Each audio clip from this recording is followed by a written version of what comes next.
USC's defeated Arizona State 42-28. It's time to empty the notebook. Presented by Roll 'em Up Taquitos. Though Arizona State entered Saturday's game with a 1-2 record, the Sun Devils and their fans brought their best against USC. Head coach Lincoln Riley credited ASU for playing inspired football, saying, quote, "We knew we were going to see a different atmosphere, a different team, a different challenge. We weren't surprised by that.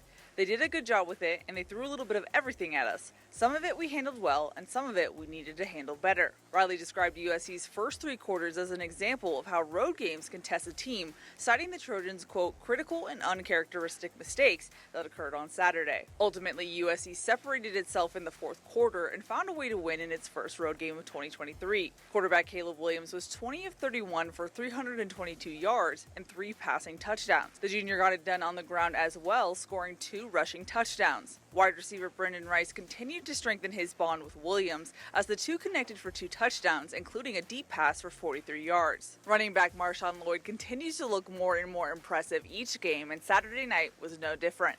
The veteran was a reliable weapon for the Trojans and provided a spark on offense when USC needed it most. Lloyd ultimately ran for 154 yards on 14 touches, averaging 11 yards a carry. Lloyd shared after the game that this is the first time he's been on a team that is 4-0 to start the season in his college career.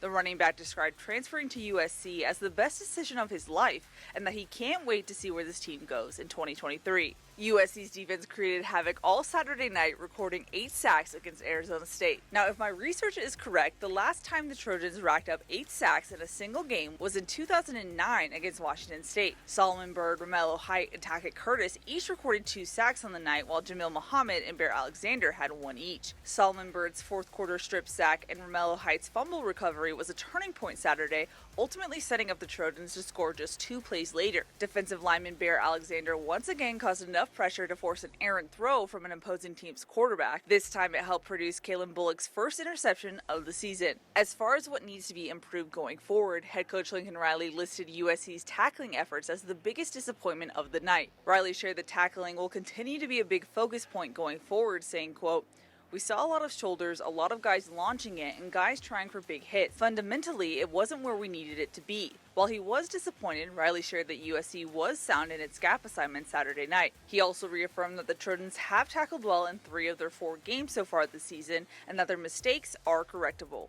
Head coach Lincoln Riley shared his perspective Saturday night, ultimately explaining how each season is its own unique climb. He said, quote, "The challenges continue to change, and you either respond and keep growing together as a team, winning along the way, or you don't. We did a lot of good things. We've got a lot to get better at." USC now sits at 4-0 on the season and 2-0 in conference play. The Trojans will hit the road once again next week as they face the Colorado Buffaloes in Boulder. That's going to wrap it up here in Tempe, Arizona. Stay tuned for coverage of USC versus Colorado all week long.